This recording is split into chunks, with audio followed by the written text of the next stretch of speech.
Welcome back to Did Reviews. First of all, let me apologise for the sound quality that I've got. I'm using it directly from the camera. I'm having a few issues with microphones at the moment, so just bear with me on that one. I'll try and make it as good as possible.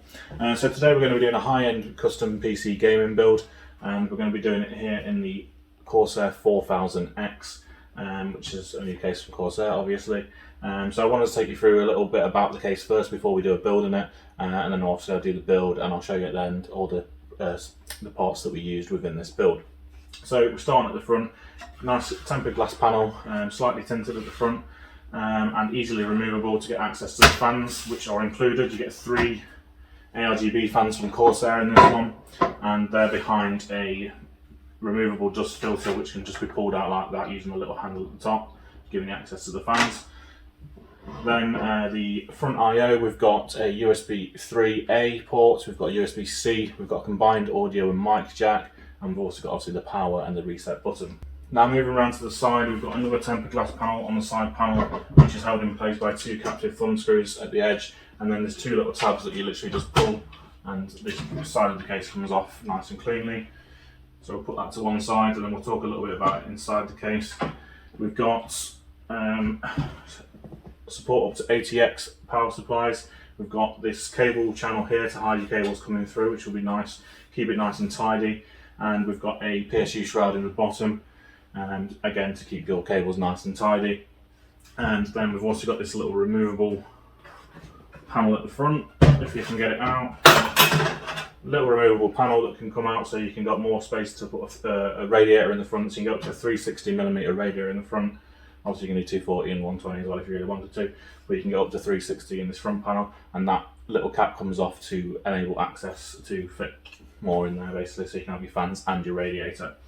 Other than that, standard stuff really. We've got obviously PCI slots, which are all thumb screws to remove those panels, and that's about it to talk about inside the case. Decent space, graphics card support, pretty much any graphics card in here. I will put the details up on the screen of the size of graphics card that you can fit up to in here, and also for the CPU cooler if you're using an air cooler. Then if we talk about the top, we've got a removable dust filter which is just magnetic, which just pops off nice and easily. You've got this little Corsair tab, this yellow Corsair, which they're doing on all their new cases. It's kind of their kind of new theme that they've done, so that one just pops off, and that can get up to a 360, I believe, in the top there. Again, I'll put details up on the screen to tell you exactly what. And then we can get up to a 140mm fan in the back of the case as well for exhaust. Not a lot to tell you about the back. Other than that, I'll just spin it around. We've got support for vertical GPU mounting here, so you can just remove these 2 thumb screws and you can put a vertical GPU in there. I'm not going to be doing that today. I'm going to be doing it in a normal style. I've got the 3080 FE going in here, and I feel like it'll be a bit close to the glass there with that one, so I'm not going to do that. But obviously that's an option you have. Standard ATX power supply support, and that's about it for that. Let's turn it around to the back.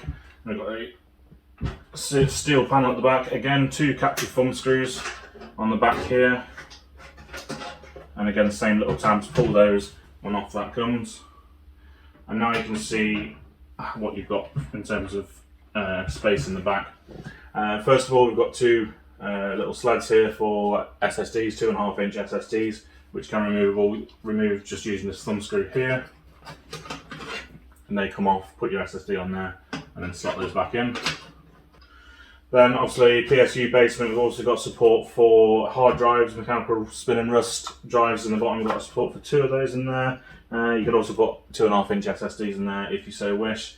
So plenty of support. That can also be removed if there's other things you want to put in there, if you want to do some sort of pump reservoir type thing in there, or if you've got a big power supply, or just want some more space for your cables, you can remove that, which I probably will be doing in this build because I'm not going to be using any any other drives other than M.2s.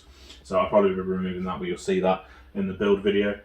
And then in terms of cable management, we've got this channel here, this little plastic channel, which is screwed in, which again can be removed if you so wish, and there's loads, 3 Velcro straps included from Corsair with all the cables nicely tied down there, so you've got routes to put your cables, and there's quite a bit of space, quite a big gap behind this case, behind the panel to get your cables in as well. So cable management should be quite easy, but I'll let you know about that in the end. Then finally at the back we've got the RGB controller from Corsair, which can be used with their iCUE software, so you can basically sync all these fans up at the front to any other Corsair stuff that you've got. And we are going to be using Corsair all-in-one cooler on this, so that's going to be coming really handy because that's got fans on it as well. So everything we can plug in straight into here. It's got 6 ports on it, and we can have everything synced up together. And other than that, the last thing that I want to mention is the removable dust cover at the bottom for the power supply. So that's easily just slides in, slides back out again, nice and easy, in like that, and that's done. So that's basically the case talked about. Now we're going to get on with the build, and I'll just do a quick time-lapse sort of video for this to show you how the build comes together, and at the end we'll show you what it looks like, and we'll have another talk about the case and about the build itself.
So that's a high-end PC gaming build in the Corsair 4000X. Now, as you can see from the pictures, the case looks absolutely incredible. It's really good, and it actually performs really well as well. I'll leave a list of parts in a PC part picker list in the description below for you to check out, so you can see all the parts I've used. But I'll just have a quick run through them. So the CPU, we've gone for the 5800X from AMD. We've gone for the B550E motherboard from Asus. That's the Strix gaming version. It's one I use for my 5900X, so I know it is a very good board. And we've gone for 2 times 1TB Western Digital Blue M.2's NVMe drives. Again, not the fastest on the market, but still plenty for gaming. As well as that, we've gone for the Cooler Master MWE 850 V2 Gold fully modular power supply, and we've gone for the RTX 3080. So all in all, it's an absolutely incredible build. really high gaming build and performs really well. Now in terms of benchmarking, I've not been able to benchmark my usual suite because it's not my PC. I'm not keeping this is going on someone else that I built it for, so I can't install loads of games on it and benchmark it. So that's why you're not going to see any benchmark results on this one really. If you do want to see a sort of how it's going to perform in terms of gaming, then if you just check out my 3080 versus 1080 Ti video, that'll give you a rough idea, because in terms of gaming between the 5800X and 5900X is not going to be a big difference at all, if any. So check that video out if you want to know the performance. I did run a few just to see how the case performs in terms of temperature, so the GPU temperatures, and I also ran a test of Cinebench to see how the CPU cooler performs as well, just to give you an idea of how they perform. Now in terms of Cinebench, for the cooler on the CPU, I ran a 10-minute test, 10-minute render, and we came out with an average of 71 on the CPU, so really good to be fair, not a problem with that at all. Obviously enough air getting to it as well for the case. I was a little bit worried as it's got a tempered glass panel, but it does have the slots down the side for airflow. And then to give us a bit of a better idea in terms of the airflow of the case itself, because obviously the GPU is using its own cooler, we've done a test for just for a Unigine superposition on 1440p extreme, just to push the GPU hard, and we came out with an average of 60 degrees on that, so again, fantastic result, so I can't complain at all with this. In terms of the case itself, like I say, absolutely fantastic to build in, there's plenty of room. There is the 5000 series above it, which is like its big brother, which has got a few more features and a bit bigger, but this one's, for a mid-tower, is absolutely fantastic. 3 included ARGB fans, as I said at the start, and you also get the Lightning Node Pro, but I removed that and put the Commander core in, which comes with the Capellix 240 AIO, which is the cooler we use for this build. So I removed that and put that controller in because it's got more slots on it, so we've got 5 fans in total on that, and there's also a space for another one. So yeah, that's it guys, I hope you really enjoyed this build. Please let me know what you think about it in the comments below. Give it a thumbs up if you liked it, give it a thumbs down if you didn't like it, and please don't forget to subscribe if you haven't already, it really helps me out, and I'll see you in the next video.